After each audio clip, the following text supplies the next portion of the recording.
जय श्री कृष्ण।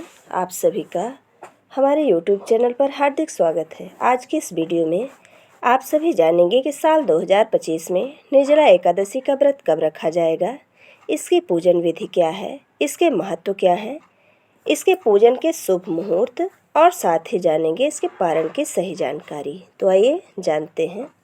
निर्जला एकादशी हिंदू धर्म की सबसे कठिन और पुण्यदायी एकादशियों में से एक है। इस दिन बिना जल ग्रहण किए उपवास किया जाता है, इसलिए इसे निर्जला एकादशी कहा जाता है।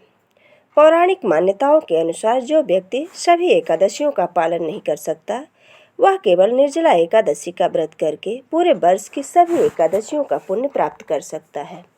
इस दिन दान करने का भी विशेष महत्व माना जाता है।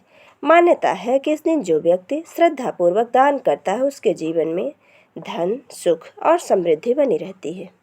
निर्जला एकादशी के दिन जल का विशेष महत्व होता है। इस दिन मिट्टी या तांबे के पात्र में जल भरकर दान देना अत्यंत पुण्यदायी माना गया है। इसे जीवनदाता और पाप नाशक भी कहा गया है।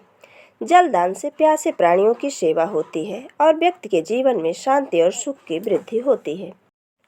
गर्मी के मौसम में सूर्य की तीव्र किरणों से बचाव के लिए छाते का दान बहुत उपयोगी माना गया है। यह दान किसी राहगीर, साधु या ज़रूरतमंद को दिया जाए तो उससे अत्यधिक पुण्य प्राप्त होता है। धार्मिक मान्यता है कि छाता दान करने से व्यक्ति को भगवान की कृपा प्राप्त होती है। निर्जला एकादशी का व्रत ज्येष्ठ मास के शुक्ल पक्ष की एकादशी तिथि को किया जाता है। हिंदू पंचांग के अनुसार वृषभ और मिथुन संक्रांति के बीच शुक्ल पक्ष की एकादशी निर्जला एकादशी कहलाती है। इस व्रत को भीमसेन एकादशी या पांडव एकादशी के नाम से भी जाना जाता है। पौराणिक मान्यता है कि 5 पांडवों में एक भीमसेन ने इस व्रत का पालन किया था और बैकुंठ को गए थे, इसलिए इसका नाम भीमसेनी एकादशी भी हो गया। सिर्फ निर्जला एकादशी का व्रत कर लेने से अधिक मास की 2 एकादशियों सहित साल की 25 एकादशी व्रत का फल प्राप्त होता है। जहाँ साल भर की अन्य एकादशी व्रत में आहार संयम का महत्व है, वहीं निर्जल एकादशी के दिन आहार के साथ ही जल का संयम भी जरूरी है। इस व्रत में जल ग्रहण नहीं किया जाता है, यानी निर्जल रहकर व्रत का पालन किया जाता है। यह व्रत मन को संयम सिखाता है और शरीर को नई ऊर्जा देता है। यह व्रत पुरुष और महिलाओं दोनों के लिए ही करने का विधान बताया गया है। अब आइए जानते हैं कि व्रत किस दिन रखना है। ज्येष्ठ मास के शुक्ल पक्ष की निर्जला एकादशी तिथि प्रारंभ हो रही है 6 जून शुक्रवार सुबह 2:16 से और एकादशी तिथि का समापन होगा 7 जून शनिवार सुबह 4:47 में।